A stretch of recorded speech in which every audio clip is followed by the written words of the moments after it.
Assalamualaikum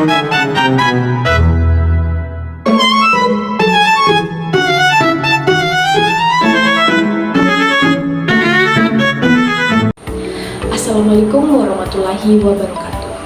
Nah, dalam video pembelajaran kali ini saya akan membahas secara singkat 8 poin atau cakupan yang terdapat dalam sistem informasi akuntansi, di mana pada poin pertama terdapat cara membedakan data dan informasi, karakteristik informasi berguna, dan cara menentukan nilai informasi. Nah, langsung saja kita bahas pada poin pertama, yaitu perbedaan data dan informasi, di mana data ini merupakan fakta mentah, sedangkan informasi adalah hasil pengolahan data. Data tidak dapat diterima secara independen, sedangkan informasi dapat diterima secara akal pikiran melalui pengolahan data. Nah, sedangkan karakteristik dari informasi berguna itu bersifat reliable, jelas, lengkap, sesuai waktu, dan tentunya dapat diakses. Nah, sedangkan cara menentukan nilai informasi yaitu dengan mempertimbangkan manfaat dan biaya yang terkait dengan informasi tersebut, dan juga mempertimbangkan kriteria-kriteria khusus seperti keakuratan dan relevansi. Nah, pada poin kedua saya akan membahas keputusan yang dibuat oleh perusahaan dan tentunya informasi yang dibutuhkan untuk membuat keputusan tersebut.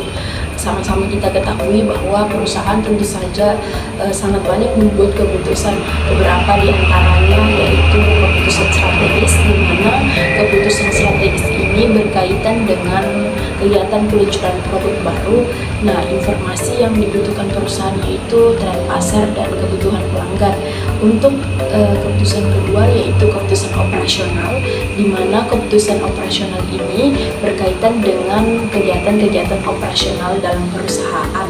Nah, informasi yang dibutuhkan itu seperti informasi data produksi, data inventaris, dan data penjualan. Ketiga, saya akan membahas informasi yang dibuat oleh pihak internal dan pihak eksternal dalam sistem informasi akuntansi.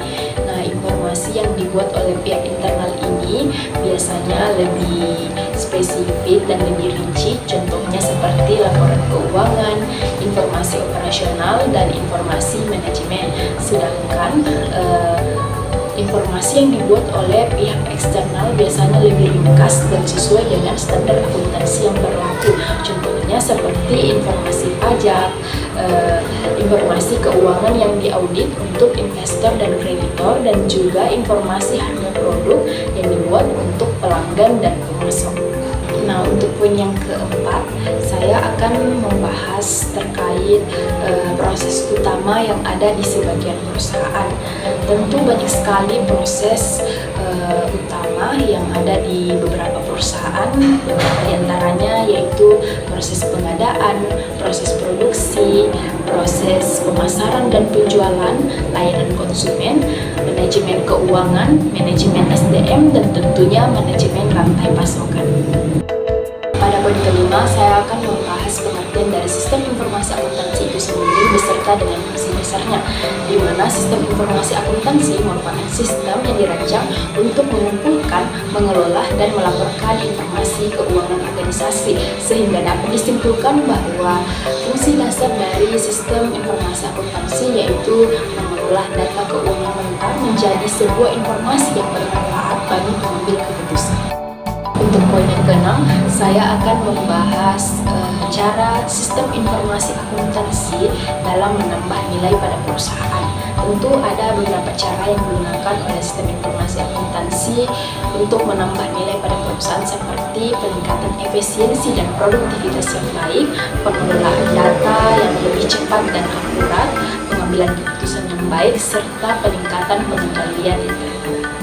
Yaitu bagaimana sistem informasi akuntansi dan strategi perusahaan saling melengkapi satu sama lain. Nah, sistem informasi akuntansi dan strategi perusahaan ini memiliki hubungan yang sangat erat dan saling melengkapi. Contohnya seperti sistem informasi akuntansi menyediakan informasi kinerja keuangan perusahaan, sedangkan strategi perusahaan mempengaruhi desain dan implementasi pada sistem informasi akuntansi. akuntansi. Nah, untuk poin yang terakhir atau poin yang ke-8, saya akan membahas peranan dari sistem informasi akuntansi dalam rantai nilai perusahaan.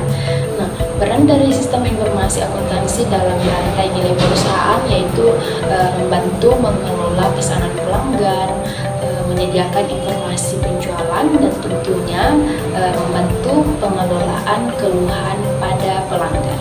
Baik, sekian pembahasan singkat dari saya. Semoga apa yang saya sampaikan bisa kita pahami dan dapat bermanfaat untuk kita semua. Akhir kata saya ucapkan wabillahi taufiq wal hidayah. Wassalamualaikum warahmatullahi wabarakatuh.